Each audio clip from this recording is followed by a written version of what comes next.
यहाँ पर न्यूडिटी बहुत ही आम बात है। जो कपल रह रहा है उनके 3 बच्चे हैं और उनकी अभी तक शादी नहीं हुई। एक और कल्चरल शॉक मुझे सबसे बड़ा जो यहाँ पर देखने को मिला वो है यहाँ का ड्राइविंग। तो कहीं पर भी जेट स्प्रे नहीं मिलता। अगर आपने सोच लिया कि बच्चों को डांटना है तो आप पर पुलिस केस हो सकता है। एक और बड़ी बात बताऊं, यहाँ पर ना सड़कें बोलती हैं। कल्चरल शॉक्स, बहुत सारे कल्चरल शॉक्स। जैसे ही यूरोप में घुसी तो कल्चरल शॉक्स ने मेरे को शॉक दे मारा। जब भी आप यूरोप में आते हैं ना तो आपको ढेर सारे कल्चरल शॉक एक के बाद एक ऐसे लगते हैं जैसे बिजली का करंट लग रहा हो। जैसे ही आप यूरोप में एंटर करते हैं तो आपको कहीं पर भी जेट स्प्रे नहीं मिलता, आपको पेपर रोल से काम चलाना पड़ता है।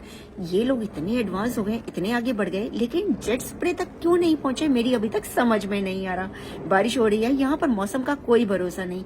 खासकर अगर लंदन में हैं आप तो यहाँ पर तो ना किसी भी समय आप घर से बाहर निकले आपको अपने साथ छाता और जैकेट लेकर जानी पड़ेगी। सुबह अगर वेदर रिपोर्ट आपकी 13 डिग्री टेम्परेचर दिखा रही है तो दोपहर को वो 18 या 19 हो जाता है और फिर शाम आते आते 2 डिग्री भी होते हुए देने लगती। और सबसे बड़ी बात बताऊं यहाँ पर क्या है, यहाँ पर ना कहीं पर भी ना तो पंखे होते हैं और ना ही एयर कंडीशन। लेकिन हाँ, यहाँ पर गर्मियां कम पड़ती हैं मैं मानती हूँ, लेकिन जब गर्मी पड़ती है तो अच्छी वाली गर्मी पड़ती है, तब ऐसा मन करता है कि कोई पंखा खोल दे। खासकर जब आप कहीं से काम करके घर आते हैं ना और थके हुए होते हैं, पैदल चल कर आ रहे होते हैं, तो आपको लगता है कि पंखा होना चाहिए, चाहे 5 मिनट के लिए खुल जाए। एकदम से स्विच बोर्ड के ऊपर हाथ जाता है और ध्यान आता है कि अरे यार यहाँ तो पंखा ही नहीं है, एसी पंखा बिल्कुल भी नहीं है यहाँ यूरोप में। एक और बात बताऊं, आप जब घर से निकलते हैं, बीच के लिए जाते हैं या कहीं कैनाल पर जाते हैं ना, तो आप सब चीजों के लिए तैयार रहिए। अगर आप बच्चों को साथ लेकर जा रहे हैं तब तो खासकर तैयार रहिए, क्योंकि यहाँ पर न्यूडिटी बहुत ही आम बात है। पूरी तरह न्यूड होकर लोग बाग स्विमिंग कर रहे होते हैं और कोई उनको कुछ नहीं होता, मतलब उनको कोई फर्क नहीं पड़ता इस बात से। उनके लिए ये बहुत ही नॉर्मल सी बात है, उनका कल्चर ही ऐसा है। लेकिन अगर आप अपनी फैमिली के साथ जा रहे हैं, स्पेशली अगर बच्चों के साथ जा रहे हैं, तो इस बात पर आपको एक बहुत बड़ा शॉक लग सकता है। सबसे बड़ा शॉक तो मुझे तब लगा जब मुझे यहाँ पर पता लगा कि जो कपल रह रहा है उनके 3 बच्चे हैं और उनकी अभी तक शादी नहीं हुई। और ये बहुत ही आम बात है यहाँ पर, मतलब लिव इन में रहते हैं लोग बाग, उनके बच्चे होते हैं और वो लीगल होते हैं उनके बच्चे, लेकिन उनकी शादी नहीं हुई होती। लिव इन में रहने का कल्चर यहाँ पर इतना ज्यादा है कि अगर आप किसी से पूछे आर यू मैरिड, तो वो आपको ऐसे देखता है कि आप उसको लग जाता है कि हाँ आप तो भाई विलेज से ही आए हैं, आप तो यहाँ पर लंदन वाले तो लग नहीं रहे हैं। अगर आप 1-2 साल भी लंदन रह लिए तो आपको इसकी तो आदत पड़ जाएगी। तो शुरू में जब भी आप यूरोप आते हैं तो आपको ये वाला शौक तो लगने वाला है। ये वाला शौक मुझे लंदन में लगा था सबसे पहले, फिर तो यूरोप के हर कंट्री में मुझे इसकी आदत पड़ गई। और ये बात ना लिव इन में रहने का जो कल्चर है ये सिर्फ लंदन में नहीं है, यूरोप के हर देश में है। फ्रांस में गई वहां पर भी है, इटली में गई वहां पर भी है, मतलब हर यूरोपियन कंट्री में यहाँ पर लिव इन में रहने का बहुत बड़ा कल्चर है। तो हमारे लिए अजीब है, उनके लिए बहुत ही नॉर्मल बात है। एक और बात बताऊं, यूरोप की बहुत सारी कंट्रीज में अगर आप हील पहनने के शौकीन हैं, यानी कि आपको हाई हील पसंद है, आप रोड पर चलना चाहते हैं, तो यहाँ पर नहीं पहन सकते, क्योंकि यहाँ पर ना पेबल रोड होते हैं। मैं एक बार पेरिस में हील पहनकर निकल गई, बहुत मन कर रहा था, अच्छी ड्रेस पहनी हुई थी, उसके साथ हाई हील पहनने का मन कर रहा है, मैंने पहन ली। और आप यकीन नहीं करेंगे, जब मैं शाम को वापस आई तो मेरे पैर में मोटे मोटे छाले थे, क्योंकि वहां पर ना वो गोल गोल पत्थर लगी हुई रोड होती है, काला पत्थर लगा होता है, छोटा छोटा और बड़ा फिसलना होता है। और अगर आप उस पर हील का जूता चप्पल पहन कर चले गए ना, तो या तो आपको अपनी हील्स को हाथ में उठाकर घूमना पड़ेगा, या तो फिर आपके पैरों में मोटे मोटे छाले हो जाएंगे। तो इस बात का ध्यान रखें। लेकिन हाँ, कुछ कंट्रीज ऐसी हैं, जैसे लंदन जैसी सिटी ऐसी है जहाँ पर आप हील पहनकर घूम सकते हैं। लेकिन यूरोप की बहुत सारी कंट्रीज में आपको हील पहनने से पहले एक बार वहाँ की रोड्स देखनी चाहिए। अगर पेबल रोड है तो बिल्कुल भी आप हाई हील ना पहने। जो वहाँ के लोकल होते हैं और हाई हील पहनकर घूम लेते हैं, पता नहीं वो लोग कैसे घूम लेते हैं, मुझे तो समझ में नहीं आया। मेरे तो पैर में छाले पड़ गए भाई।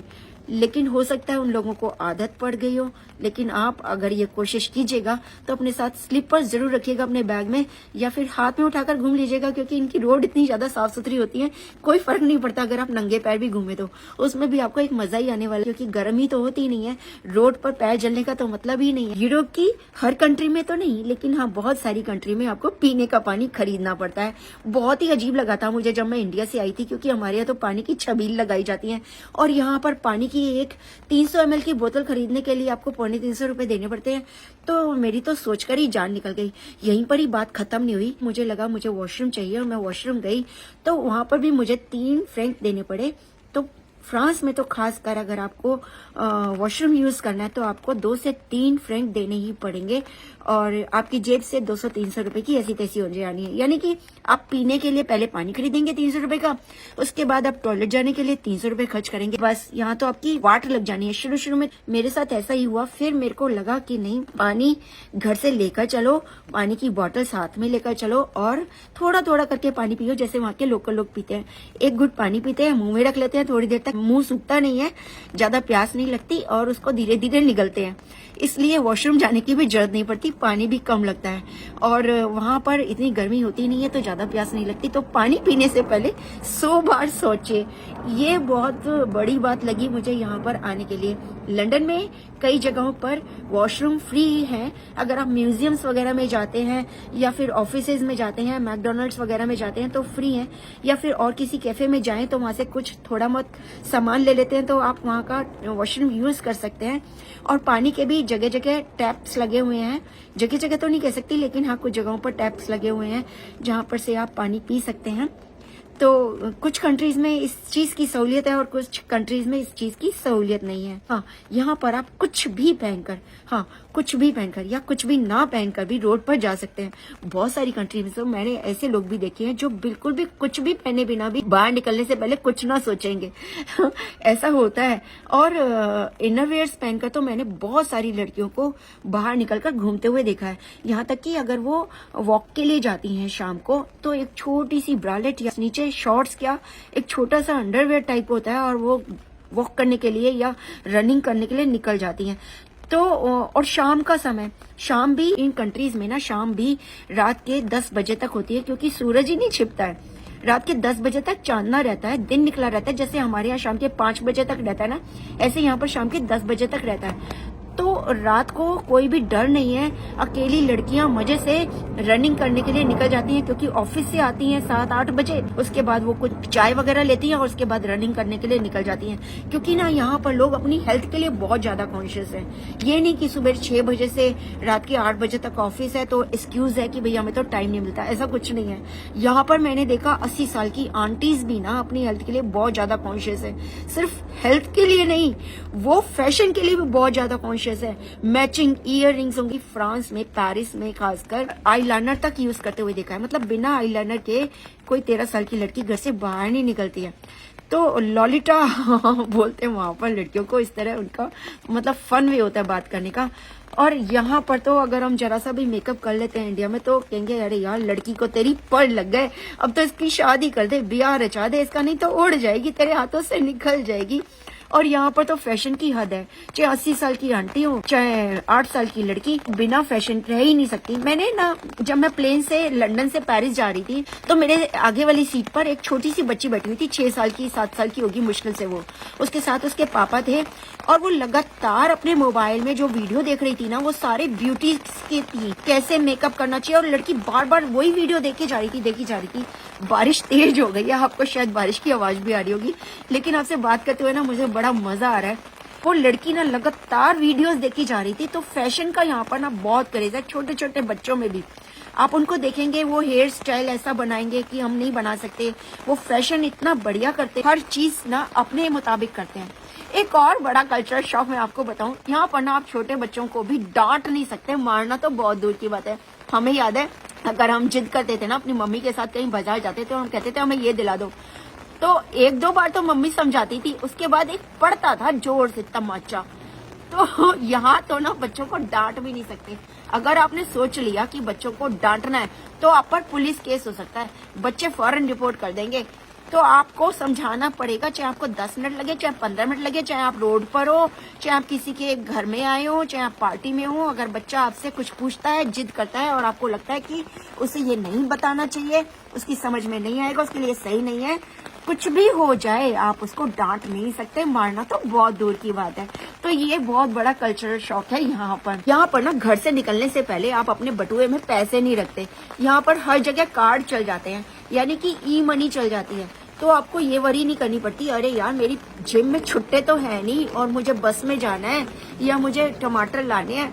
तो मेरी जेब में छुट्टे पैसे नहीं, इस चीज की वरी करने की कोई जरूरत नहीं है। यहाँ पर छोटे से छोटा मूंगफली बेचने वाला भी होगा ना, तो आप उसको कार्ड से पेमेंट कर सकते हैं। यहाँ पर सबसे बड़ा कल्चर शॉक मुझे पता है क्या लगा, आपकी गलती हो या ना हो, आपको सॉरी कहने की आदत डाल लेनी पड़ेगी। क्योंकि ना यहाँ पर सॉरी कहने की इतनी आदत है। मैंने देखा एयरपोर्ट पे एक छोटे से बच्चे से मैं टकरा गई, पता नहीं उसकी गलती थी या मेरी गलती थी, लेकिन उसकी मम्मी आई भागी भागी और मुझे सॉरी सॉरी सॉरी सॉरी बोलने लगी। मैंने कहा कोई बात नहीं, छोटा बच्चा है, वो टकरा गया तो क्या फर्क पड़ता है, मैं हंस रही हूं, नहीं वो सॉरी सॉरी कही जा रही है, उस बच्चे को भी बोल रही है सॉरी बोलो। और बच्चा भी ना, उसको बोलना नहीं आता था, लेकिन अपनी भाषा में वो सॉरी बोल गया। तो यहाँ पर ना अगर आपसे कुछ भी गलती हो जाए, आपको सॉरी तो बोलना ही चाहिए। गलती ना भी हो तो भी सॉरी बोल देना चाहिए। बाई चांस अगर आपकी गलती हुई और आपने सॉरी नहीं बोला तो लेने के देने पड़ सकते हैं, वो आपको स्यू कर सकता है। तो ये चीज का ध्यान रखिएगा। एक और कल्चरल शॉक मुझे सबसे बड़ा जो यहाँ पर देखने को मिला वो है यहाँ का ड्राइविंग। यहाँ पर जो गाड़ी चला रहा होता है, जैसे सपोज कि मैं चला रही हूँ या आप चला रहे हैं, कोई भी जो गाड़ी चला रहा है, उसे ये ध्यान रखना होता है कि अगर कोई पैदल जा रहा होता है और अगर रेड लाइट नहीं हुई है, ग्रीन लाइट है, तब भी अगर कोई पैदल वाला जा रहा है, गलती उसकी है, तो भी आपको गाड़ी रोक देनी चाहिए। मुंह पर स्माइल लाकर बोलना चाहिए कि पहले आप जाइए। ये एक बहुत ही बड़ी अजीब सी चीज लगी मुझे यहाँ पर। अगर इंडिया में ऐसा होता है कि ग्रीन लाइट है पैदल चलने वालों के लिए, अभी ग्रीन लाइट नहीं हुई है और वो रोड क्रॉस करने की कोशिश भी करे, तो इतनी मोटी मोटी गालियां पड़ती हैं, तेरी आंखें नहीं है, अंधा है, तेरे को दिखाई नहीं देता, तू रोड पर क्यों निकला, जो अपने घर जा, तेरी माँ की और तेरी बहन की। इतनी बड़ी बड़ी गालियां पड़ती हैं कि बस ऐसा मन करता है कि या तो अपना सर फोड़ लो या सामने वाले का सर फोड़ दो। और यहाँ पर तो ना गाड़ी जो चलाते हैं ड्राइवर्स, वो पता नहीं क्या खाकर घर से निकलते हैं। मैं तो ना यहाँ पर गाड़ी चलाने की सोच भी नहीं सकती। मेरे साथ अगर कोई हो, मैं गाड़ी चला रही हूँ और मेरे को कहीं पर जल्दी पहुंचना है और सामने वाला रोड क्रॉस करने के लिए आ गया, उसकी गलती है, ग्रीन लाइट पर वो रोड क्रॉस करने के लिए आ गया, तो मैं तो उसको कह नहीं सकती स्माइल पास करके कि भैया तू जा, मैं बाद में चली जाऊंगी। लेकिन यहाँ पर ऐसा ही है, अगर आपसे गलती हो जाती है, आप पेडेस्ट्रियन को जाने के लिए नहीं देते हैं, तो आपका एक पॉइंट कट जाएगा। और अगर आपके 6 पॉइंट कट गए तो आपका लाइसेंस 3 महीने के लिए रद्द हो जाएगा और फिर दोबारा लाइसेंस बनवाने के लिए आपको फिर से टेस्ट देना पड़ेगा, जो कि पास करना आसान नहीं है। एक तो फीस इतनी मोटी है और उसको पास करना आसान नहीं है। तो आपको अपने पॉइंट्स बचा कर रखने पड़ते हैं यहाँ पर। आपको अपने ड्राइविंग लाइसेंस को बचा कर रखना पड़ता है यहाँ पर। तो ड्राइविंग करना यहाँ पर बहुत ही मुश्किल काम है और ड्राइविंग करना यहाँ पर आसान नहीं है। ये बहुत ही बड़ा कल्चरल शॉक है यहाँ पर। यूरोप में ना जो बच्चे होते हैं 18 साल की उम्र में अपने पेरेंट्स से अलग हो जाते हैं, पेरेंट्स से अलग रहने लगते हैं। एक्चुअली उनके पेरेंट्स ही उनको बोल देते हैं कि भाई अब तुम्हारी उम्र इतनी हो गई है, अब तुम कहीं और देखो, कहीं और जाकर रहो। या तो वो लोग जो पार्ट टाइम काम करते हैं वहां पर ही रहने की जगह देख लेते हैं, या फिर अपनी गर्लफ्रेंड बॉयफ्रेंड के साथ रहते हैं, या अपने दोस्तों के साथ रहते हैं। मतलब उनका रहने का ठिकाना बिल्कुल ही अलग होता है। वो अपने पेरेंट्स के साथ नहीं रहते हैं 99% केसेस में। तो ये बहुत ही अजीब सी बात लगी मुझे, बहुत शौक लगा। ये क्या बात है, अरे यार 16, 17, 18 साल का छोटा सा बच्चा है, ये अलग कैसे रहेगा? लेकिन इनके लिए बहुत ही नॉर्मल बात है। और मैंने अपनी एक सहेली से पूछा, यार तो अपने बच्चे को भेज रही है अभी से, वो अकेला कैसा रहेगा? उसके साथ कुछ भी सही गलत हो सकता है, अगर ऐसा हुआ तो तू क्या करेगी? कह रही तू क्या बात कर रही है, अगर हमारे बच्चे 17-18 साल की उम्र में अलग नहीं रहने होते हैं ना, तो हम डॉक्टर पास चले जाते हैं और उससे पूछते हैं कि क्या बात है, हमारे बच्चे में कुछ एबनॉर्मेलिटी तो नहीं है। तो ये सुनकर तो मुझे बहुत ही बड़ा कल्चरल शॉक लगा। ये क्या है, ये कैसी लाइफ है? और उसके बाद जब वो अलग रहते हैं ना, यहाँ पर ही बात खत्म नहीं होती है। वो लोग वीक में 1 बार 2 बार मिलते हैं अपने पेरेंट्स से, मोस्टली सैटरडेज को मिलते हैं। और वो अकेले खाली हाथ नहीं जाते अपने पेरेंट्स से मिलने के लिए, ना पेरेंट्स खाली हाथ आते हैं, कोई गिफ्ट लेकर आते हैं, या तो वाइन की बोतल या केक पीस, कुछ ऐसी चीज, या पिज्जा लेकर जाते हैं। और जरूरी नहीं है वो आपस में एक दूसरे के घर पर ही मिले, वो पार्क में, किसी रेस्टोरेंट में या कैफे में भी मिल सकते हैं। तो अपने पेरेंट्स से मिलने के लिए अपना बच्चा साथ में लेकर जाता है, या पेरेंट्स अपने बच्चे से मिलने के लिए कुछ लेकर जाते हैं। ये भी बहुत ही अजीब सी बात, अजीब बात है कि ऐसा होता है। आपको कैसी लग रही है? क्या आपको अजीब नहीं लग रहा? मुझे तो शुरू में बहुत अजीब लगा था, अब तो खैर मुझे आदत पड़ गई है। यूरोप में क्या होता है ना कि यहाँ पर एक मीटर लगा होता है थोड़ी थोड़ी दूर पर रोड्स पर, और उस पर एक फेस बना होता है। मतलब अगर वहाँ पर स्पीड लिमिट अगर आपकी 24 है, 25 है ना, आपने 20 की पार कर ली लिमिट, तो वो आपको वार्निंग देता हुआ फेस बनाता है। और अगर आप लिमिट में चल रहे हैं तो वो स्माइल देता हुआ फेस बनाता है, और अगर आप लिमिट क्रॉस करने वाले होते हैं तो वो आपको एंग्री फेस से देखता है, क्रॉस कर जाते हैं तो वो बहुत ही ज्यादा क्रूअल वे में देखता है। तो इस तरह के फेसेस जब वो और ना वो लाइट से बने हुए आते हैं, रोड पर ट्रैफिक लाइट बनी होती है ना, इस तरह के वो सिग्नल वाले फेसेस वाले बने होते हैं और उसमें लाइट भी चमकती है फेसेस पर। तो बहुत ही फनी से फेसेस लगते हैं वो, और बहुत ही अजीब लगते हैं और बहुत मजा आता है शुरू शुरू में उनको देखने पर। यूरोप में जब भी आप पैदल रोड को क्रॉस करते हैं ना, तो उसके लिए भी आपको ट्रैफिक लाइट देखनी पड़ती है, और कहीं कहीं तो स्विचेस होते हैं जो आपको पुश करके दबाने होते हैं। आपको रोड क्रॉस करनी है और आपको पेडेस्ट्रियन के लिए ग्रीन लाइट चाहिए, और जब तक वो लाइट ग्रीन नहीं होगी आप रोड क्रॉस नहीं कर सकते। और आप सोच कर देखिए कि पैदल चलने वालों को भी ग्रीन लाइट पर अगर आप क्रॉस नहीं किए तो कई देशों में जुर्माना उतना ही भरना पड़ता है जितना कि ड्राइविंग करने पर पड़ना पड़ता है। यानी कि हमारे देश में तो सिर्फ गाड़ी चलाते हैं उनको ही रोड क्रॉस करने पर जुर्माना देना पड़ता है अगर उन्होंने रेड लाइट पे क्रॉस कर दी। तो यहाँ पर पैदल चलने वालों को भी ट्रैफिक के नियमों का उतना ही पालन करना पड़ता है, जो कि जरूरी भी है, और इसीलिए यहाँ पर एक्सीडेंट नहीं होते। ये भी एक बहुत बड़ा कल्चरल शॉक था जो मुझे यहाँ पर लगा। और आदत तो यही थी कि भागकर रोड क्रॉस कर लो, कोई भी गाड़ी नहीं आ रही है दूर दूर तक, फटाफट रोड क्रॉस कर लो। लेकिन कुछ नहीं पता, एकदम से कहीं से भी कोई भी गाड़ी आ सकती है और आपकी जान जा सकती है। ध्यान रखें रोड क्रॉस करने से पहले, इसमें आपको 2 से 3 महीने आसानी से लग जाएंगे। एक बड़ा कल्चरल शॉक जो मुझे यूरोप में लगा वो ये लगा कि अगर आप एस्केलेटर से या सीढ़ियों से अगर उतरते हैं या चढ़ते हैं तो आप अपने राइट साइड में रहिए। अगर आप लेफ्ट में खड़े हो जाते हैं तो वो बैड मैनर्स माने जाएंगे, आपके एटिकेट के खिलाफ जाएगा। और लाइन लगी होती है राइट साइड में, आपको खड़ा होना है बिल्कुल दीवार से सट कर, क्योंकि यहाँ ना एस्केलेटर या सीढ़ियां भी ना इतनी चौड़ी चौड़ी नहीं होती जैसे हमारे इंडिया में, तो छोटे छोटे पतले पतले से एस्केलेटर होते हैं। उसमें आप एक साइड में खड़े रहिए, जिसको भागकर चढ़ना या उतरना है वो लेफ्ट से होकर भागकर चढ़ या उतर लेगा। ये भी मुझे बहुत अजीब लगा। शुरू में तो ना मुझे ध्यान ही नहीं रहता था, छोटे से तो एस्केलेटर होते हैं, बीचों बीच जाके खड़ी हो जाती थी। फिर मेरे साथ जो भी होता था वो मुझे टोकता था कि भैया राइट साइड में हो जा वरना कोई टोकेगा तुम्हें, और मेरे को बहुत बार इसके लिए सॉरी भी कहना पड़ा। तो ये एक बड़ा कल्चरल शॉक है जो कि यूरोप में है और आपको देखना पड़ेगा। एक और कल्चरल शॉक जो मुझे यहाँ पर लगा, यहाँ पर ड्राइविंग करने के लिए ना बिल्कुल ही अपोजिट साइड का पर स्टीयरिंग होता है। यानी कि जहाँ पर हमारे इंडिया में राइट साइड में स्टीयरिंग होता है, यहाँ पर लेफ्ट साइड में होता है। तो शुरू में तो जब आप ड्राइविंग करते हैं ना, सीखते भी हैं लाइसेंस लेने के लिए, तो इतनी ज्यादा परेशानी होती है कि साल से 1.5 साल लग जाता है आपको हाथ बिठाने के लिए, और बैठता ही नहीं है, बहुत मुश्किल होती है। इसी तरह आपको रोड पर चलने के लिए, रोड क्रॉस करने के लिए इस बात का ध्यान रखना पड़ता है, क्योंकि यहाँ पर ट्रैफिक बिल्कुल अपोजिट डायरेक्शन में चलता है। तो इस बात का ध्यान रखें जब भी आप रोड पर चलें, क्योंकि ट्रैफिक बिल्कुल अपोजिट साइड पर चलेगा। एक और कल्चरल शॉक है, यहाँ पर आप हॉर्न नहीं बजा सकते।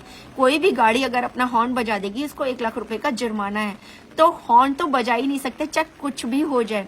और बिना हॉर्न के यहाँ पर गाड़ियां कैसे चल लेती है, शुरू में तो मुझे बहुत ही अजीब लगा था। हम तो जब घर से बाहर निकलते हैं पा पा पा पा चीख पुकार मची होती है।